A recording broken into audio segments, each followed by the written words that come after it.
Hello everyone, good morning. তো আজকে হচ্ছে 25 তারিখ, সকাল 6টা 28। আমি ঘুম থেকে উঠে গেছি, একটু লেট হয়েছে। তারপর ব্রাশ ট্রাশ করে মায়ের জন্য গরম জল ভরে নিলাম। আর তোমরা ব্যাকগ্রাউন্ডে আওয়াজে প্লিজ একটু ইগনোর করো, কারণ কালু খুব চিৎকার করছে। ওকে এখনই চুপ করতে বললাম আর ও চিৎকার শুরু করে দিয়েছে। আর দেখো আজকে বাইরে না অনেক কুয়াশা, তো জানলা থেকে দেখে মনে হচ্ছে যে আমরা আকাশের মধ্যে ভেসে বেড়াচ্ছি। তো আজকে যেহেতু 25শে ডিসেম্বর, 25শে ডিসেম্বরে প্রতিদিন আমার শান্তা আমাকে এত এত চকলেট গিফট দেয়। তোমাদের শান্তা তোমাদের কি দিল সেটা অবশ্যই বলো আমাকে। তারপর চলে এসেছিলাম ছাদে আমাদের কালুকে খাবার দিতে, গিয়ে দেখি উনি ঘুমাচ্ছেন। কোনোদিনও সকাল সকাল ঘুমান না, বাট আজকে ওনার কি মনে হচ্ছে ঘুমাচ্ছিলেন। তো আমি আজকে সেজন্য গোটা রুটিটাই দিয়ে দিলাম, ভাবলাম যে ও নিজে একা খেয়ে নিক। আর তারপর বাবা বাজার গেছিলো, আর ক্রিসমাস ডে বাবা এমনিতে ফ্রুট কেক আনে। তো আজকে দেখছি বাবা মায়ের জন্য এনেছি প্রভুজির এই ফ্রুট কেক, যেটা খুবই টেস্টি ছিল।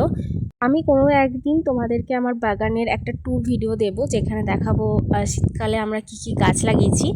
আর তারপরে বাবা আজকে একটা নেমন্তন্ন বাড়ি যাবে, সেজন্য এই রূপোর তাগাটা গিফট হিসাবে এনেছে। এত সুন্দর ডিজাইনটা, বেশ পুরনো দিনকার, আর মাঝখানে একটা পিঙ্ক কালারের একটা পুঁতি দেওয়া আছে, সেজন্য আরোই ডিজাইনটা বেশ ভালো লাগছে। আর আজকে যেহেতু বৃহস্পতিবার, তো আজকে লাঞ্চে আছে লাউয়ের খোসা ভাজা, তার সাথে ফুলকপির তরকারি, ডাল, আর ছিল আলু পোস্ত, যেটা ভিডিও করা হয়নি। আর তারপরে খেয়ে দিয়ে উঠে বিকেলে চলে এসেছিলাম আর আমি ছাদে এক পেয়ারা মাখা খেতে। বাবা অনেক বড় বড় পেয়ারা এনেছে। আর ছাদে যে কোনো একটা খাবার নিয়ে যায় না কেন, এই পেটুকটা এরকম করে হা করে তাকিয়ে থাকবে। ও জানে যে ওগুলো খেতে পারবে না, তাও ও এমনভাবে নজর দেবে, খেতে চলে আসবে। আর তারপরে এই শীতকালে এত ঠান্ডা পড়েছে এখানে, তো মা সন্ধেবেলায় বানাচ্ছিল গরম গরম এই লঙ্কার পকোড়াগুলো, যেগুলো আমার খেতে হেব্বি লাগে।